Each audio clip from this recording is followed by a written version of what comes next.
शांति। आज 21 फरवरी 2026 भारत में शनिवार है। Today is 21st February 2026 and it's Saturday in Bharat. आज की मुरली का जादुई रहस्य स्वयं को प्रेरणा देने के लिए magical secrets of today's Murli for motivating the self। आज की साकार मुरली कल की साकार मुरली का एक्सटेंशन कहेंगे, लेकिन कुछ गहरी बातें जो कल समय के अभाव से हम देख नहीं पाए थे वो आज हम देखेंगे।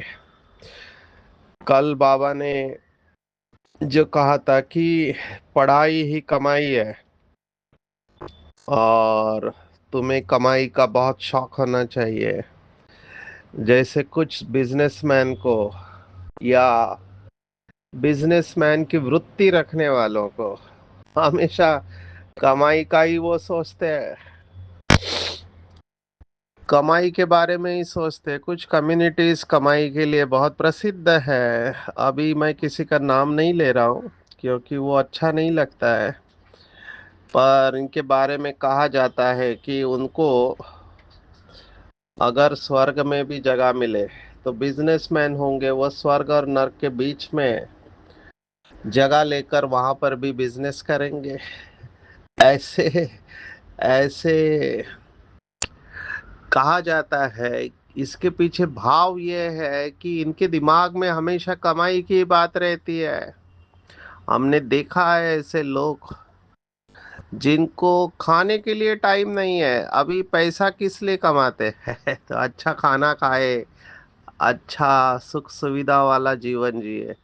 लेकिन ये लोग पैसे कमाने में इतना व्यस्त रहते हैं कि इनको खाना खाने का भी टाइम नहीं। हमने ये देखा है मुंबई में खड़े खड़े रह के अभी आएंगे सुबह 10 बजे, रात को लेट सोते हैं।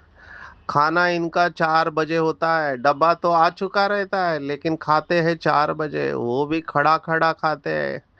तो मैं सोच रहा था ये लोग इतना पैसा कमा रहे हैं किस लिए तो ये ऐसे लोग होते हैं जिनको धन देख के बहुत किक चढ़ता है, नशा चढ़ता है और उसके पीछे पड़े रहते हैं।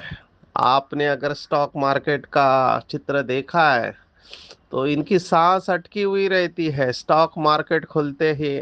अभी जो स्टॉक मार्केट में इन्वेस्ट करते हैं वो मेरी भाषा को समझ सकते हैं कि पहले आधा से 1 घंटा कितना इम्पोर्टेंट होता है। मैं उसमें नहीं जा रहा हूँ, मैं तो बाबा की मुरली के साथ ही आ रहा हूँ कि सच्ची कमाई क्या है। कल हमारी ये बात रह गई थी कि दोनों कमाई करना चाहिए, विनाशी और अविनाशी। आज बाबा ने इसको खुराक कहा। देखो बाबा हमेशा मुरली में कहता है कि खुशी जैसी खुराक नहीं। अभी ये भी एक बहुत बड़ा साइंस है कि खुशी खुराक कैसे है। आज बाबा ने कहा पढ़ाई तुम बच्चों के लिए खुराक है, और जो ये रोज पढ़ाई की खुराक लेते हैं उनकी बुद्धि पारस बन जाती है। पारसनाथ बाप बुद्धिवानों की बुद्धि है जो तुम्हें आप समान पारस बुद्धि बनाते हैं। इस 3 वाक्यों में ही हम पूरा मुरली रहस्य जा सकते हैं। देखो मैं थोड़ा आज साइंस बोलने वाला हूँ। ये पारस शब्द आप सबने भारत वाली तो जानते हैं, पारसमणि नाम का मूवी प्रसिद्ध हुआ भारत में या विदेशों में। इसको फिलोसोफर स्टोन करके कहाँ हुआ, इसके ऊपर बहुत सारी कहानियां हैं। एक पॉल सेलो करके, मेरे ख्याल से पोर्चुगीज राइटर है, जिसने इंटरनेशनल बेस्ट सेलर किताब लिखी है जिसका नाम है द अल्केमिस्ट।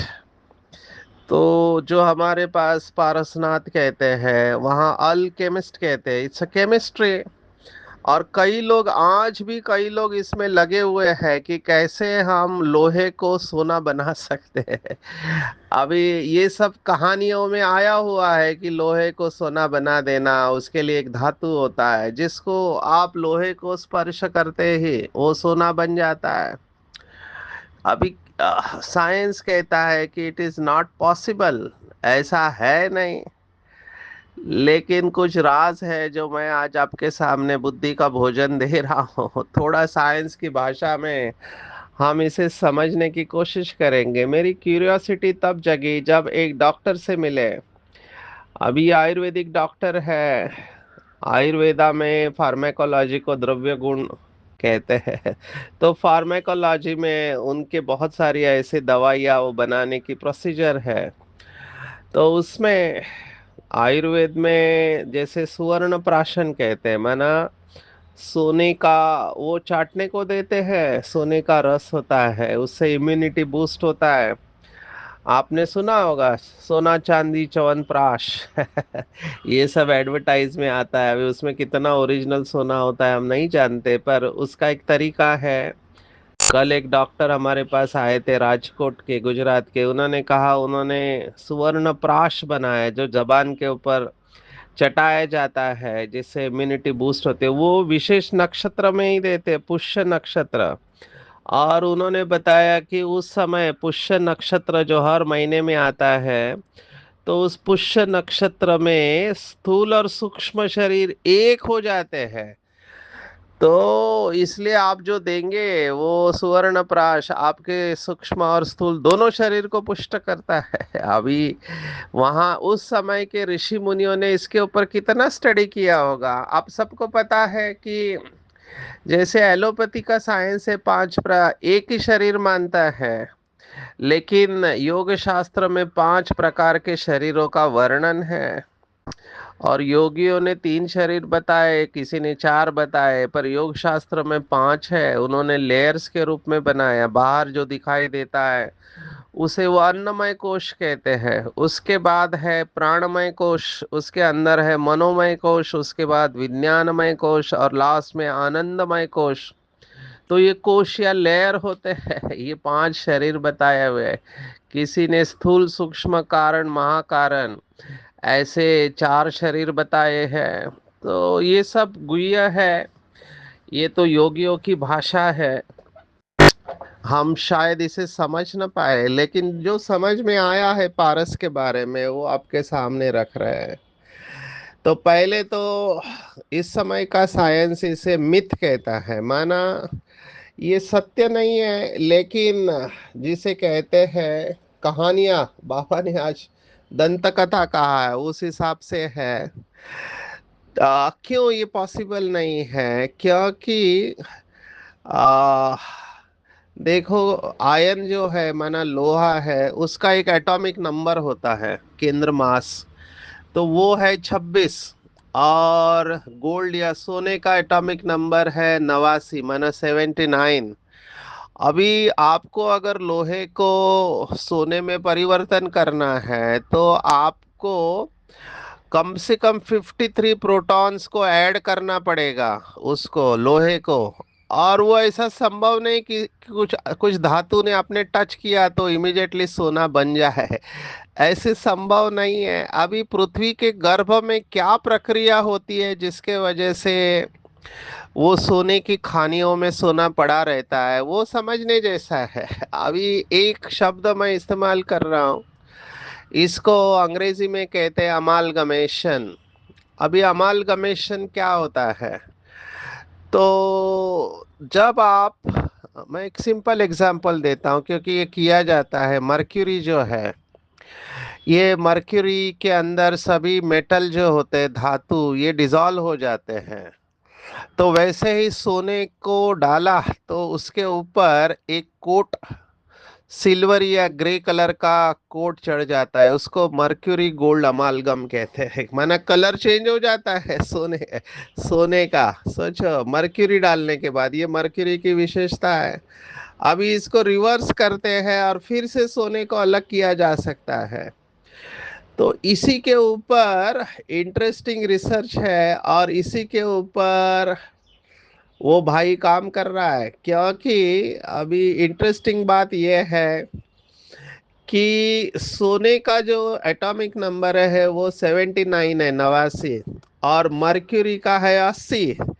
तो एक ही का फर्क है, तो वो उसका रिसर्च का यही सब्जेक्ट है। क्योंकि उसके पास पारद लिंग है, माना वो पारद लिंग, अभी ये बहुत इंटरेस्टिंग हो रहा है, हमारे ज्ञान के नजदीक जा रहा है। पारद लिंग माना शिवलिंग है उसके पास, और वो है मर्क्यूरी का बना हुआ, पारे का बना हुआ। और पारे की फ्रीक्वेंसी है, सॉरी, एटॉमिक नंबर है 80, और सोने का है 79। एक ही एटॉमिक नंबर का फर्क है। वर्तमान साइंस कहता है कि न्यूक्लियर रिएक्शन जब तक होगा नहीं, हाई एनर्जी एक्सेलरेशन होगा नहीं, तब तक आप मर्क्यूरी से गोल्ड नहीं बना सकते हैं। तो ये भाई रिसर्च ये कर रहा है कि क्या ऐसा करो कि ये शिवलिंग मैं गोल्ड में कन्वर्ट करूं, या ये ऐसा पदार्थ बन जाए जो मैं लोहे को टच करूं तो वो लोहा तुरंत सोना बन जाए।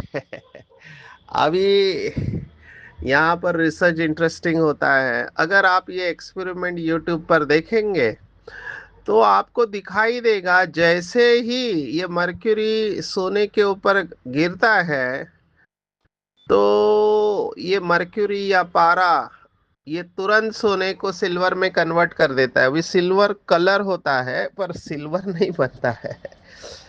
तो ये कुछ इंटरेस्टिंग बातें हैं जो आज के मुरली के साथ जा रहा है। बाबा कहता है पारसनाथ वो है। तो अभी जैसे ये पारस की कहानी है, तो पारस शिव बाबा है, और हम लोहे समान अभी हो गए हैं। हमारी बुद्धि पत्थर बुद्धि है, लोहे समान है। तो पारस शिव बाबा के हम संपर्क में आते ही हम भी पारस बन जाते हैं। अभी ये पारस शब्द भी कहीं से तो आया होगा, मेरे हिसाब से ये पारा शब्द से ही आया है। मर्क्यूरी को पारा बोलते हैं, और इसके ऊपर कई योगियों ने बहुत कुछ कहा हुआ, इंक्लूडिंग बाबा जी ने मुरली में याद करते हैं संत ज्ञानेश्वर, इन्होंने भी इसके बारे में वर्णन किया हुआ है। और इसके ऊपर भी कुछ लोग लगे हुए हैं कि संत ज्ञानेश्वर ने पारस के बारे में क्या कहा हुआ है, क्या हम उसे यूज कर सकते हैं। तो इसके ऊपर कई सारे लोग कई सालों से कई कुछ बातें कर रहे होते हैं। आज तक तो हमने केवल इतना ही सुना, ये डॉक्टर हमारे संपर्क में आया तब मुझे पता चला। तो पारस क्या करता है, दूसरों को अपने समान बना लेता है, पारा वो अपने में डिजॉल्व कर लेता है। कुछ ऐसा ही शिव बाबा, जब हम उनके संपर्क में आते हैं तो हम उनके जैसे बन जाते हैं। अभी यहाँ डिजॉल्व करना माना पिघलाना कौन सी बात है। तो मैं थोड़ा आज के मुरली का लिबर्टी लेता हूँ, क्योंकि बाबा ने आज कहा, क्योंकि ये मैंने कुछ दिन पहले ही अनुभव किया, इसलिए आपके साथ शेयर कर रहा हूँ। बाबा ने कहा कोई मर गया तो इतना रोते हैं जैसे पागल हो जाते हैं। अभी पागल तो हम हुए नहीं, लेकिन मैं ब्राह्मण परिवार को दिल से धन्यवाद देता हूँ। क्योंकि लौकिक हमारी माता जी, जिन्होंने इस शरीर को जन्म दिया, बड़ा किया, संस्कार दिए, उनका शरीर छूटा 2 दिन पहले। अभी हम तो गोवा में थे सेवा के लिए, लेकिन जब उनका तबीयत खराब हुआ, सीरियस हुआ, तो हम प्रोग्राम छोड़ के गोवा से मुंबई आए। अमृत वेले ही पहुंचे, 2:30 बजे फ्लाइट लेट हो गया, तो डायरेक्ट आईसीयू में हमने उनके साथ बैठे लंबे समय तक, माना 3:30 से 5 बजे तक योग किया। अभी इस आत्मा की हालत ऐसे थी कि बीपी मेजर नहीं हो रहा था, प्यूपिल्स माना आंखें डायलेटेड फिक्स थी। माना ब्रेन काम नहीं कर रहा है, बीपी मेजर नहीं हो रहा है, लेकिन सांस चल रही थी, तो हमने कहा चलो योग करते हैं, और उस आत्मा को खुशी खुशी से विदाई दिया। तो तब तक सब अवस्था मेरी ठीक थी, लेकिन जैसे ही हम आए, उसका शरीर छूट नहीं रहा था, तो बाबा को सुनाया। फिर रात को 10:30 बजे हमने, जो भी सकाश ग्रुप है उनको हमने मैसेज भेजा कि आत्मा का शरीर छूट नहीं रहा है, केवल सांस चल रही है।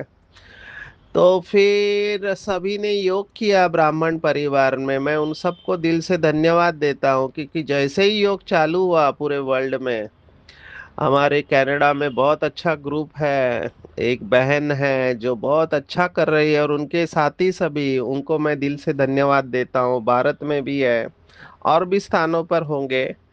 तो 2 घंटे के अंदर, 2 ढाई घंटे के अंदर उस आत्मा ने शरीर छोड़ दिया। ये योग का सहयोग उस आत्मा को मिला है।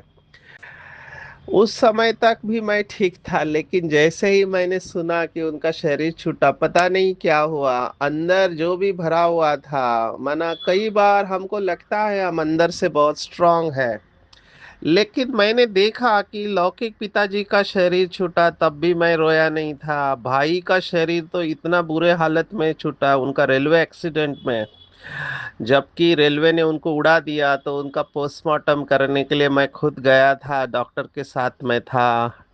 तो मैंने देखा क्या हालत होती है शरीर की, लेकिन उस समय भी मुझे कुछ नहीं हुआ। लेकिन ये लौकिक माता जी को जब मैंने देखा, तब पता नहीं क्या हुआ, तो आंसू बहने लगे। तो मैं सोच रहा हूँ ये क्या हो रहा है, कभी ऐसे नहीं हुआ था।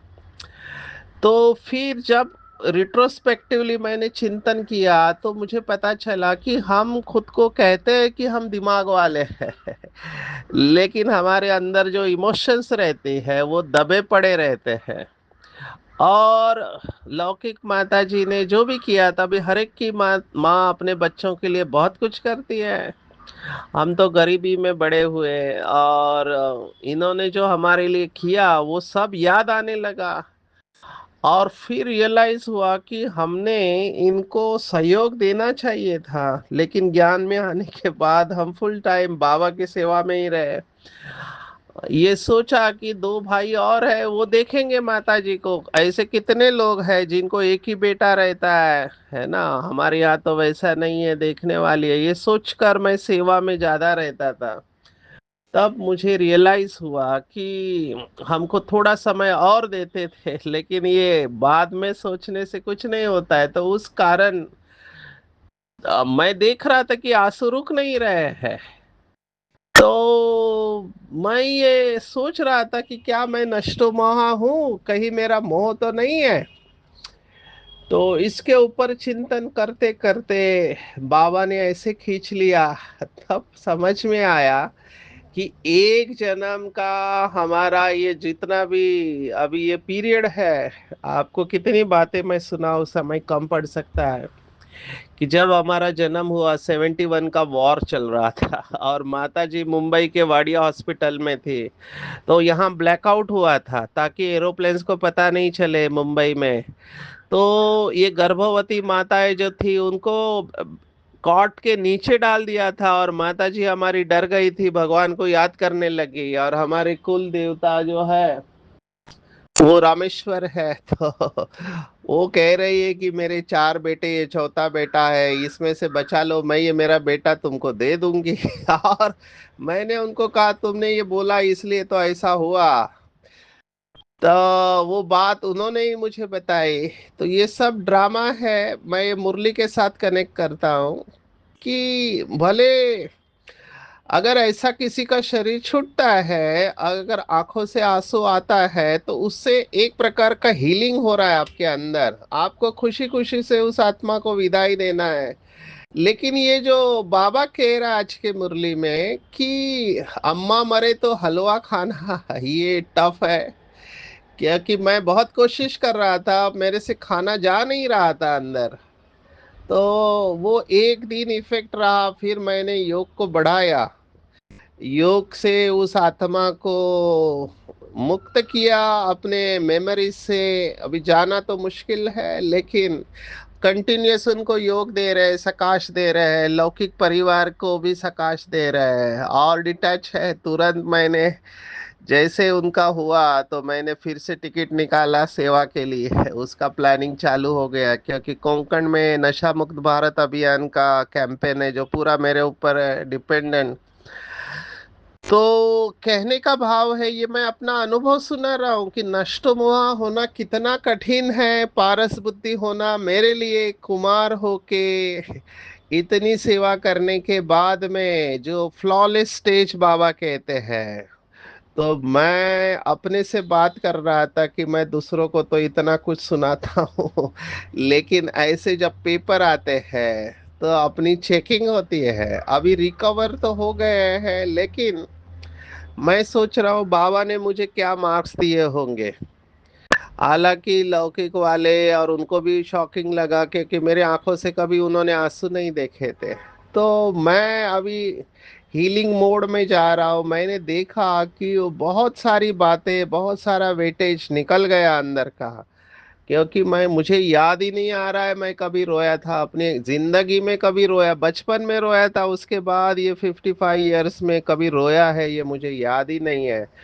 तो शायद हम अपने अंदर बहुत सारी भावनाओं को दबा के रखते हैं। और भाइयों को तो ये टफ इसलिए होता है क्योंकि उनको दिखाना होता है कि वो शक्तिशाली है। बहन अगर रोती है तो कहते हैं ये तो बहन है, तो ये रोती है तो कोई बड़ी बात नहीं है। लेकिन भाई भी तो इंसान है। तो इसके ऊपर मैं काफी सुनाता हूँ, इसलिए मैं उस प्रोसेस से गया। और मैंने देखा कि इससे बहुत फर्क पड़ता है।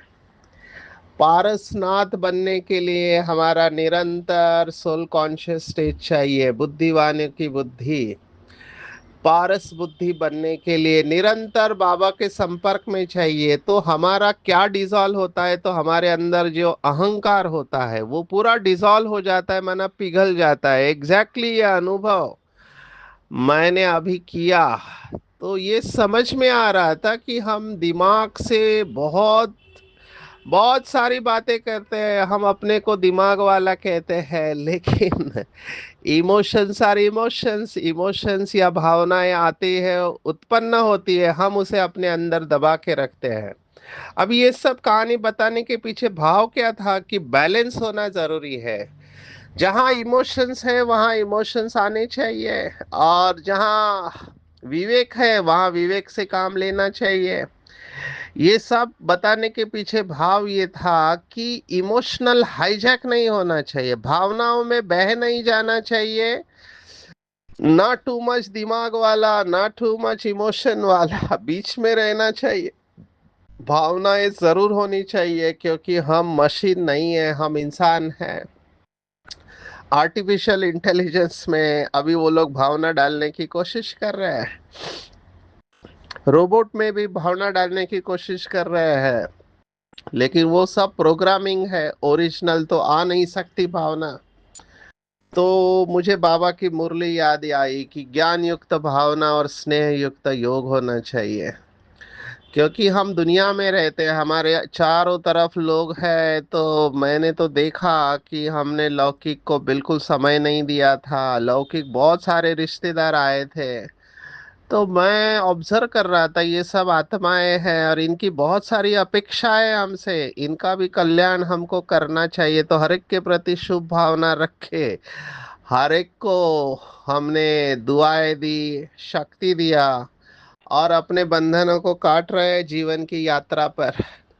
तो इसके ऊपर आप चिंतन करेंगे। दूसरा, दो तीन बातें इंपॉर्टेंट है, इसको टच करेंगे। एक आश्रम और एक धर्म की बात बाबा ने कहा। आज बाबा ने कहा गृहस्थ तो जानवरों में भी है, बच्चे तो सब पैदा करते हैं, जानवरों को भी कहेंगे गृहस्थ धर्म। तो बाबा ने धर्म और आश्रम को अलग किया हुआ है। बाबा ने कई बार ये कहा है कि सतयुग में भी गृहस्थी है, लेकिन वहाँ घर पवित्र है, इसलिए उसको आश्रम कहते हैं। अभी गृहस्थ है और धर्म या पवित्रता अलग हो गई है। ये बाबा ने अव्यक्त मुरली में कहा है। तो अभी हमको उसकी स्थापना करनी है, ये एक इम्पॉर्टेंट पॉइंट है। दूसरी पॉइंट आज के मुरली में ज्ञानामृत की आई है, गंगा जल के ऊपर मैं कहूँगा एक विदेशी भाई ने गंगा जल का पानी टेस्ट किया है, माना मशीन के द्वारा, कि उसके अंदर कितने कोलीफॉर्म बैक्टीरिया, अभी ये बहुत डेंजरस होते हैं। तो उन्होंने देखा कि जितने विष्ठा में होते हैं मनुष्य की, उतने बैक्टीरिया उससे कई गुना ज्यादा रीडिंग आया है। और ये लोग गंगा अमृत समझकर पीते हैं, तो बीमारियां होने के चांसेस है, तो ये रिपोर्ट आ रहे हैं। तो मैं हमेशा ये कहता हूँ, वो राज कपूर का मूवी था, राम तेरी गंगा मैली हो गई, पापियों के पाप धोते धोते। जब मनुष्य आत्मा का पतन होता है तो ये नदियां भी प्रदूषित हो गई है। कितना प्रदूषण इसके अंदर जा रहा है, इंडस्ट्री का प्रदूषण गंगा में छोड़ रहा है, और बाकी तो जो जाता है वो जाता ही है। मैं जब यहाँ गया था बनारस में, तो मैंने क्या देखा कि बाहर के लोग आके गंगा के प्रति उधर स्नान करने जा रहे हैं, और गंगा के किनारे रहने वाले बाथरूम में स्नान कर रहे हैं। इसलिए शायद ये कहावत है कि घर की गंगा का महत्व नहीं होता है। लेकिन हमने ये सब देखा है। बाबा देखो अंधश्रद्धा को निकाला है कि अर्जुन ने बाण मारा, अमृत जल पिलाया। हमने तो कोई बाण नहीं मारे, फिर बाबा को बाण के ऊपर से कहावत याद आई, एक कहानी याद आई कि ईश्वर का अवतार राजा को समझते एक गांव में, वहां पर ये सब होता है। ये सब हमारे हिस्ट्री में आया हुआ है, इसलिए मैं इसके ऊपर नहीं जाता हूँ। मैं आऊंगा आगे। एक शब्द बाबा ने जो कहा है कि ब्रह्मा कुमारी के बारे में, कि कहते हैं कि ब्रह्मा कुमारी न शास्त्रों को, न भक्ति को, न गुरुओं को मानती है, सिर्फ अपने दादा को मानती है। अभी बाबा ने देखो क्या जवाब दिया है कि ये जो ब्रह्मा है ये भी पतित है, मैंने इनमें प्रवेश किया है। पतित दुनिया में तो कोई पावन होता नहीं है, तो ब्रह्मा कैसे पावन हो गया। अभी ये बहुत इंपॉर्टेंट बात है, दो बार आई है आज के मुरली में, इसलिए मैं इसको टच करूंगा। देखो, ब्रह्मा विष्णु शंकर, इनको त्रिदेव कहते हैं। ये तीनों भी देवता है, ब्रह्मा देवता है नमः, विष्णु देवता है नमः, शंकर देवता है नमः, और फिर कहते हैं शिव परमात्मा है नमः। तो शंकर और शिव को अलग कर दिया, तो शिव परमात्मा है। या फिर अगर देव करना कहना ही है आपको, तो देवों का देव कहते हैं, माना देवताओं का भी देव है। ये देखो महाराष्ट्र में परमात्मा को देव कहते हैं। अभी मैं गोवा गया, तो गोवा में कोई भी जाता है वो जानता है इस बात को, कि हर स्पीच के बाद लास्ट में वो यही कहते हैं, देव बरे करो। अभी देव बरे करो का मतलब क्या है, भगवान आपका भला करे।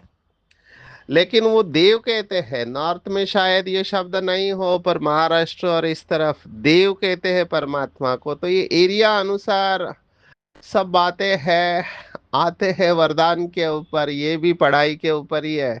ज्ञान स्वरूप बनना है, और ज्ञान स्वरूप का अर्थ है हर्षित मुख जो रहते हैं। हर्षित मुख, अभी यहाँ पर मैं हमेशा कहता हूँ, स्थान समय स्थिति देख के हर्षित मुख रहना है।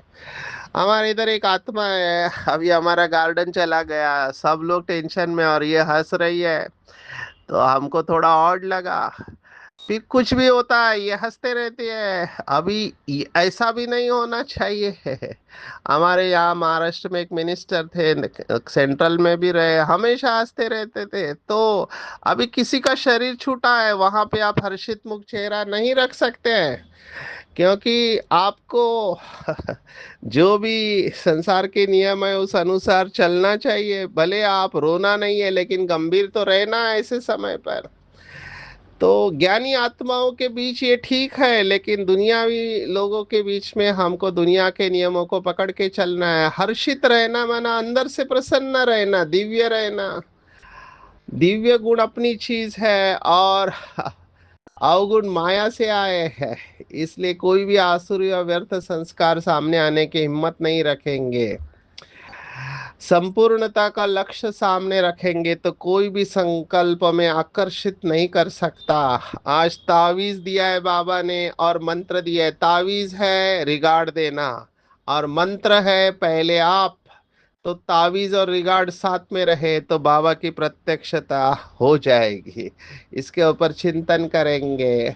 आज की मुख्य पॉइंट है, बाबा ने जो कहा कल की मुरली को लेकर, बाप के पास हम आए, हम सोई हुई तकदीर जगाने। तकदीर जग गई माना विश्व के मालिक बन गए। जो बाबा रोज पढ़ाई पढ़ाता है, मुरली है, वो बुद्धि की खुराक है। तो इस खुराक खा के हम पारस बनते हैं। पारसनाथ बाबा हमें अपसमान पारसनाथ बना रहे हैं। राज ऋषि बनना है। व्यास की पॉइंट हम कल देखेंगे, बहुत गुह्य पॉइंट है, लेकिन कल उसको देखेंगे। मोहजिद बनना है। अपने असली संस्कारों को इमर्ज कर सदा हर्षित रहने वाले ज्ञान स्वरूप बनना है। संपूर्णता का लक्ष्य सामने रखेंगे तो संकल्प में भी कोई आकर्षण आकर्षित नहीं कर सकती। और एकता के लिए रूहानी तावीज रिगाड़ देने का और महामंत्र पहले आपका, तो इस मंत्र और तावीज से प्रत्यक्षता होगी। अच्छा, ओम शांति।